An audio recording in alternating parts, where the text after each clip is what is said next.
যারা আমার ইউটিউব চ্যানেলে সাবস্ক্রাইব করেছেন এবং আমার সাবস্ক্রাইবারদের উদ্দেশ্যে একটা কথা বলি। আমি আমের বাগানটাতে প্রায় 15 থেকে 16 দিনের মতন আছি এবং এখানে যে অভিজ্ঞতাগুলো আমি আপনাদের সামনে যে অভিজ্ঞতাগুলো শেয়ার করব, মানে শেয়ার করার চেষ্টা করতেছি।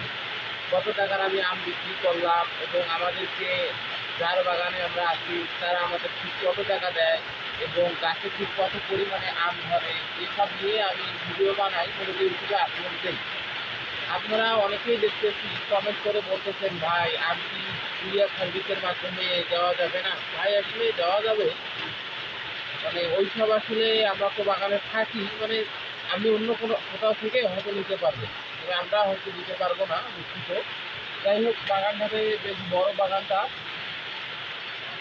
আজকে মুষলধারে বৃষ্টি হইতেছে,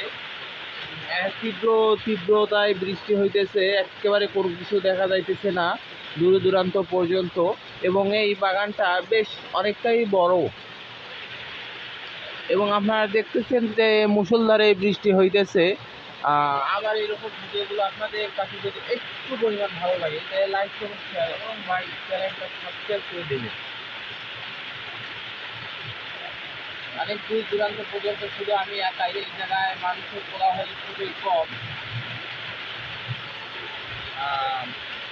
আর আকাশও অল্প একটু করি গর্জন করতেছে, আমাকে একটু প্রায় ভয়ে লাগতেছে।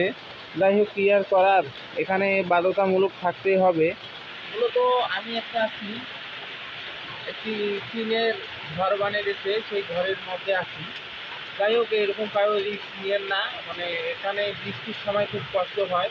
দেখেন এই জায়গায় যে আমার চৌকির যে জায়গায় আমি থাকি সেই জায়গায় দেখেন পানি পড়তেছে, মানে বাউসিরা পানি আছে না, সেগুলো আসতেছে এবং মুষলধারে বৃষ্টি হইতেছে, কোনো জায়গায় এরকম দেখা যাইতেছে না। যাই হোক, বাগানে থাকি আমি অনেক কিছুই শিখলাম এবং যেটা দেখলাম, আমাদের রংপুরে হাড়িভাঙ্গা আম বেশ অনেক জনপ্রিয় এবং সারা বাংলাদেশে অনেক জনপ্রিয়। তুলনামূলকভাবে এই আমের উৎপাদন অনেক বেশি হয়ে থাকে এবং এই আমের অনেক কম আঁশ হয়ে থাকে। আমরা ল্যাংড়া, হিমসাগর, এগুলো আম আমরা দেখেছি, এগুলো আমে তুলনামূলকভাবে অনেক আঁশ হয়। যাই হোক দর্শক, ভিডিওটি আপনাদের কাছে অল্প একটু ভালো লাগলে আমি আবার বললাম,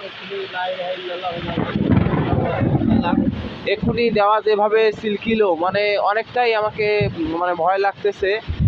যাই হোক, আল্লাহর নাম নিয়ে এই জায়গায় আমি একা পড়ে আছি, দূর দূরান্ত পর্যন্ত কোনো মানুষের নেই। মানে এখানে চোখ, আমার দু চোখ যতদূর যাইতেছে, কোনো মানুষের কোনো অস্তিত্ব নেই এই জায়গায়, শুধু আমের বাগান। আমের বাগানের মধ্যে শুধু আমি একাই, একটু মনের মধ্যে একটু ভয়ও কাজ করতেছে। কি আর করার, এখন এই জায়গায় আছে, এই জায়গায় বাধ্যতামূলক হয়ে আমাকে থাকতে হচ্ছে। আর এই জায়গায় তো একে তো এই জায়গায় মানুষ নেই দূর দূরান্ত পর্যন্ত, তার উপর আমি এই নির্জন এলাকায় শুধু আমি একাই। যাই হোক, আল্লাহর কাছে আপনারাও আমার জন্য একটু দোয়া করবেন যাতে সুস্থভাবে আমি বাসা দিতে পারি। আর এদিকে বালতিটা পানি যত বৃষ্টি বাড়তেছে, বালতিটা পানি তত বেশি হইতেছে, আপনারা ভালো করে লক্ষ্য রাখেন। এই জায়গায় মনে হয় না যে এবার আমি থাকতে পারবো, কিছুক্ষণের ভেতর আমাকে এই বৃষ্টির মধ্যে গাও ভিজে আমাকে বাসা যেতে হবে, কোনো করার নেই। এই জায়গায় বালতিটার পানি ক্রমাগত বৃষ্টি বেড়ে যাইতেছে এবং দেওয়াও অনেক সিলকাচ্ছে, দেওয়া অনেক গর্জন করতেছে।